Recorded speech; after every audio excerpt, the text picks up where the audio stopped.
When he gave you that description of Gianna, you know, people are saying, okay, Kobe, you need a son to carry your legacy. And that he'd raised such a confident young girl that she could look at a stranger and say, no, no, no, I got this. I've got his legacy. Yeah. And to know that they were together in those last moments. Yeah, it's really very heartbreaking because they were obviously growing even closer because they shared basketball. And she was the embodiment of him. Whenever clips of her playing would go viral, and especially like his patented fadeaways, like she already had it, you know?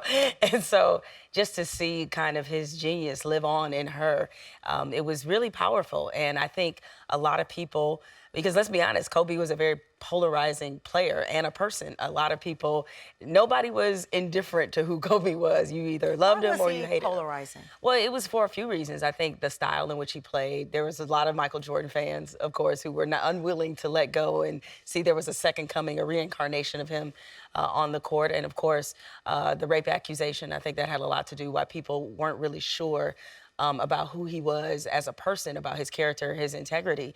And so seeing this relationship with his daughter, and also just the fact, and we've seen this with a lot of athletes, maybe even celebrities as well, that as they get closer to sort of the end of their careers, or they begin to open up more. And so he was opening up more and seemed less aloof to people. Well, you know, I think all of us do that in our lives. The older you get, your defenses go down. You kind of, especially after 40, he's 41, you really start to say, well, this is who I am, and how can I be better? Right. And that seemed to be the journey, and you brought that out in that interview. Yeah. It was raw. Well, I appreciate you saying that. I mean, and he and I, we had a very interesting relationship because of where it started.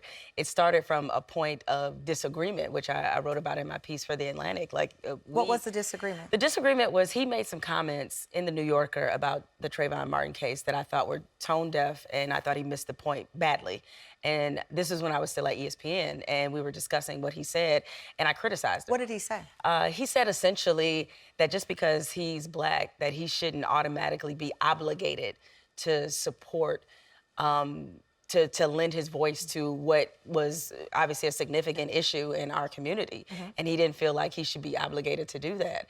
And he also, I think he was hearkening to his own experience when he was on trial for rape and talking about he needed to hear all the facts and all this. And so my comments on air were just that he was wrong.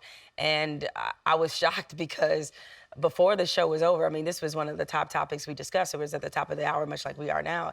And before we could get to the next segment, he had sent me a direct message on Twitter. I'd never had a conversation with Kobe Bryant ever. And so he said, call me as soon as the show is over. And I did. I called him and we talked for an hour. And I gained a lot of respect for him because he, one, called me. And when I was coming up in journalism, that's how things were done. Is that you wrote something, you sometimes had to defend it to the people that you wrote about or criticized, and you were always supposed to give them that opportunity to have their say. And it was a very enlightening conversation, and he explained his perspective, and he understood mine. And later what happened was he apologized to Trayvon Martin's family, and he also spoke at his rally. And when the Michael Brown case happened in St. Louis for Ferguson, he was one of the first athletes to speak up about how wrong that was and about the situation facing black men in general. So he did a real 180. You know, even as you pointed out, his relationship with women and how people have analyzed that, he was a chief champion of female athletes and the WNBA. He almost celebrated the WNBA more than he did NBA players.